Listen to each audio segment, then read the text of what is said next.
How's it going, guys and gals? This is Anthony, and this video was supposed to come out yesterday, Friday, but because of the blackout of Puerto Rico, most videos got delayed a day. So I apologize for that, but hey, the important thing is this video is finally done, and we're here to do our predictions, our preview for the Raw premiere on Netflix. This is a big deal. They have to throw this. They have to do not even a home run, a grand slam, 3 balls, 2 strikes, 2 outs, bottom of the ninth. The grand slam wins the game. That's how important this is. Literally. So we're here to do the rundown and to give my predictions as to where I think this may go. As always, we go from least important to most important.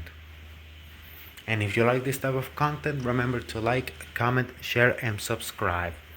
First off, we begin with Jey Uso versus Drew McIntyre. As you may know, Drew is hunting anybody that's helped Roman Reigns. We saw it on the opening segment on Friday Night SmackDown, where he told Cody to watch his back, and what happened?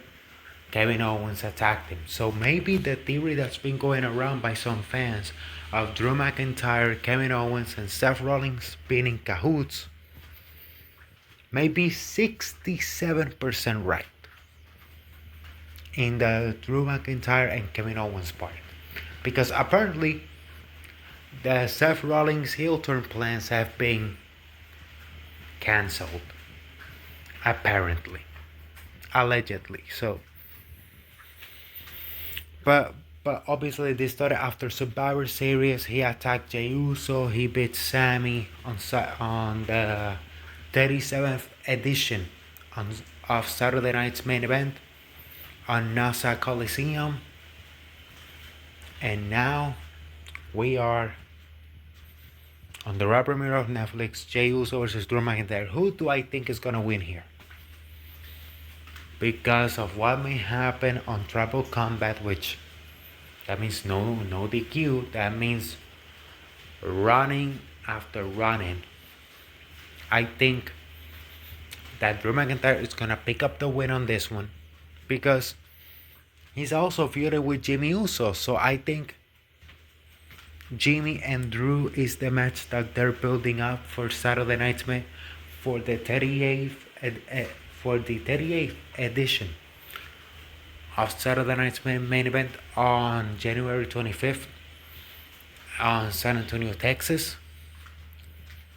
I think that's the match that they're building up before he gets to the big dog. Pun definitely intended. So who do I think is gonna win?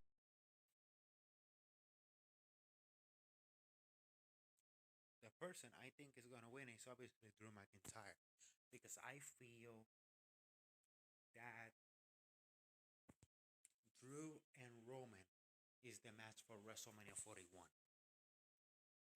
And why not Rock and versus Roman? One, because Rock is going with Cody, and obviously WrestleMania 42 is gonna be on Wembley Stadium allegedly. So Drew is a great heel for this recently turned babyface version of the Tribal Chief.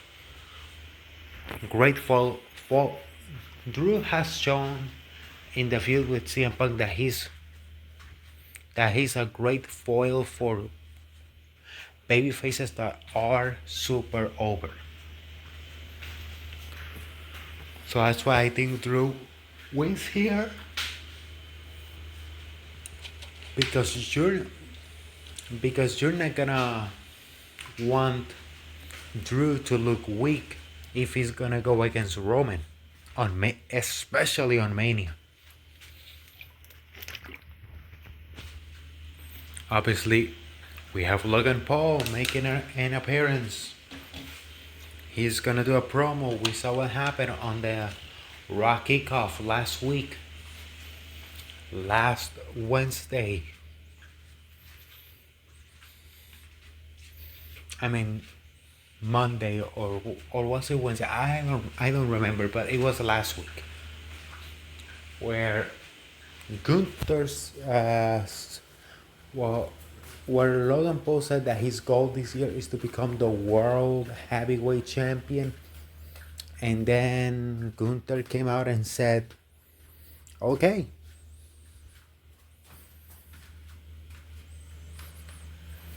I may have to smack some sense into this guy." So are they gonna do? So are they piecing Gunther and Logan Paul? Obviously, the rumor have been said Logan and Cena, but then people said no, it's gonna be Cena and Cody, which I think it's a horrible idea because it's babyface versus babyface, and the people are not gonna turn on Cena because he's on a farewell tour. The people will actually turn on Cody, and Cody and Roman are the golden gooses. You don't want to turn them heel at the moment. Definitely not happening. So I think this may be. I mean, if obviously I did not put the picture here, but actually give me a moment and I think what may be the thing for Logan Paul. I think this is the guy that's gonna be with Logan Paul in his segment. You want a babyface to get a big pop against a hated heel? I think this is where Penta may debut. But also the New Day confronted Rey Mysterio last Monday night and said, "Hey, what you gonna do? Bring another of your masked friends?" So maybe the New Day may have a segment, and that's where Penta debuts. But if you want to make him feel like a big deal, put him in a segment with Logan Paul. But then again, those are my 2 cents in this situation. Oh God, it's gonna begin, right? The tears are gonna start coming down during this segment. The top of the John Cena farewell tour begins on January 6th. I'm literally holding tears right now because when I started watching wrestling in 2004, I started watching WWE in 2004 because in 2003 I started watching Puerto Rican wrestling. Man, I love the Doctor of Thugonomics. Like, the Doctor of Thugonomics to this day has influenced the way I dressed. Okay, like that's how much John Cena meant to me when I was 4 years old. I saw him do the transition from mid card to main eventer. I saw it as it was happening. He was the biggest star in the business, the most over guy in the business. TV shows were asking to interview him. He had the Marine on the way. He had the Bad Batman music video, which was a hit. He got nominated to Billboards, to the Billboard Awards for that album. And you know, watching him win title, world title after world title after world title after world title, when you see your idol succeed, something inside you feels right in your soul. You know what I mean? And I know I'm gonna cry during this segment, and I don't wanna cry right now. So I think Gunther's because I think the match, if you're gonna have Cena in a world title match, it should be for the World Heavyweight Championship. So I think Gunther is gonna interrupt John Cena to give us a tease for the possible WrestleMania match. And hey, if Cena wins the Rumble, he ties Stone Cold's record, so that would be a pretty big deal. Wow, man, this match had stipulations added but then taken away, and it is Liv Morgan defending the Women's World Championship against Rhea Ripley. This feud has to end because, man, ever since Raquel Rodriguez botched her return on Bad Blood, this feud has gone down the drain. It has gone down the drain. And I think the ladies know it. It has to end here. If the rumors are true that Becky Lynch is gonna return on this match, her music should start. Liv gets distracted. Riptide 1, 2, 3. Riptide 1, 2, 3. It's over. Because Liv has been saying for months, "Oh, I retired Becky Lynch." Like, you don't say that if you don't say that if you know there will be no payoff. You only say that if there's gonna be a payoff. It's not gonna be like the CM Punk Jeff Hardy situation from late 2009, and then Jeff backstabs the company and signs with TNA behind their back when they were starting to build the angle for Jeff to return at WrestleMania 26. Do you know what I mean? Like, Becky's not gonna do that. I think we're gonna have a new champion here because there's a reason on the Go Home show for the 37th edition of Saturday Night's Main Event. On that Go Home show edition of Monday Night Raw, they gave us that Io and Rhea tease with both of them holding the Women's World Championship and looking at each other while looking at the title. There's a reason. There's a reason for it. So that is why the Becky Lynch element, the Io Sky element, makes me think that we are gonna have a new Women's World Champion. Okay, oh my god, after that promo between Solo Sikoa and Paul Heyman, I had a finish on my mind, but then that promo changed everything that I was thinking about. It's gonna be tribal combat with the It Factor, Roman Reigns, versus I do not have the It Factor, Solo Sikoa. Lose some weight, my guy. I lost 80 pounds in 2 years. Solo Sikoa feels like he has gained like 25 pounds ever since WrestleMania. Golly.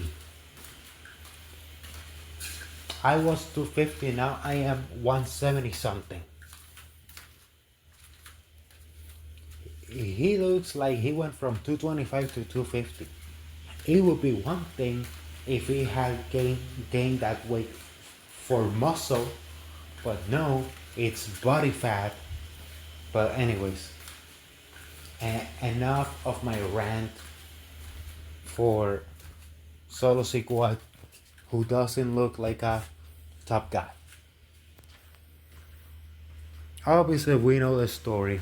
The explanation they gave of how Solo Sikoa got possession of the Ula Fala was so stupid. It's like, okay, after Cody beat Roman on WrestleMania 40, on the flight back home, Roman was sleeping.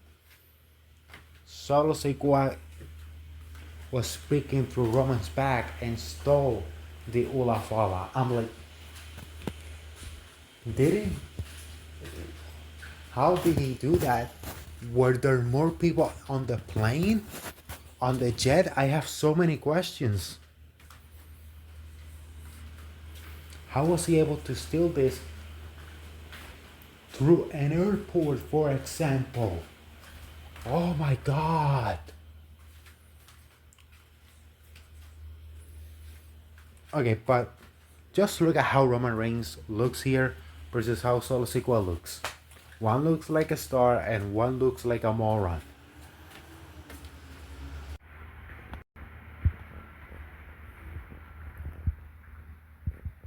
But I just, obviously, you guys know the story of all of this. I'm not gonna say everything that's happened in the last 4.5 years. But this promo last night on Friday Night SmackDown between Solo Sikoa and Paul Heyman, where Solo told, I want you to hold the Ulafala during the match. You know what that reminded me of? It reminded me of Paul Bearer holding the urn during the Boiler Room Brawl between Undertaker and Mankind at SummerSlam 1996. And if you remember, the only way to win that match is if Paul Bearer gave one of the wrestlers the urn. So, is the stipulation whoever Paul Heyman gives the Ulafala to wins? Is that it? Or is it by pinfall or submission? I think it's pinfall or submission, but it's pretty funny they added that element because Paul Bearer was holding the urn in SummerSlam 1996 and he betrayed Undertaker. So are they gonna pull the trigger and have Heyman betray Roman? Because it's the only logical explanation. Paul Heyman is not a babyface, he's a natural heel. And if you want to put adversity on Roman's side to so when he gets the Ulafala feels like a nice payoff, he has to lose here. I have him winning, now I have Solo Sikoa winning just because of that promo. Paul Heyman is gonna pull a Paul Bearer and cost Roman the match. And he'll give Solo the Ulafala and acknowledge him as his one and only tribal chief. I think Solo wins in this one. And now the match that's been confirmed as the main event. CM Punk versus Seth Rollins. We know how Seth Rollins debuted in WWE on Survivor Series 2012 as one of CM Punk's mercenaries by a group called The Shield. I think you may know them. They did pretty good by themselves. Obviously, I'm trying to be funny. They did excellent. And obviously comments that Punk made during the time he was out of WWE, they've been added. That the promo they had last Monday Night Raw was excellent.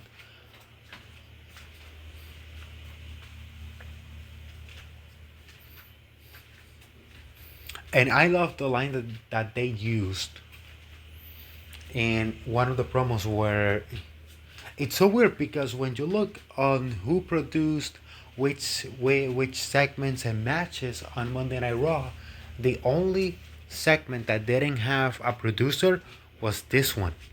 So literally Triple H told both of them, I trust both of you. You are professionals enough. Go in the ring and steal the show. And steal the show they did. I love the line where CM Punk said, I love the place I worked, but the old man loved you. The old man reference to Vince McMahon Jr., which I was like, whoa. And then Rollins said, you left this business for 7 years, and when you had a chance to come back, you went to the competition. So indirectly mentioning AEW, and then when you left without friends there, you came crawling back. Which in a way it's true. So I love how they took aspects of reality and how they implemented those elements into the storyline in a way that made sense, which was excellent. I cannot wait for this match. Who wins this match? I think the winner of this match is gonna be, because of the house show stuff that they've been doing between CM Punk and Gunther, I think CM Punk's gonna win here and get a title shot at the Royal Rumble. I think CM Punk beats Seth clean as a whistle, and that's how we close out the show.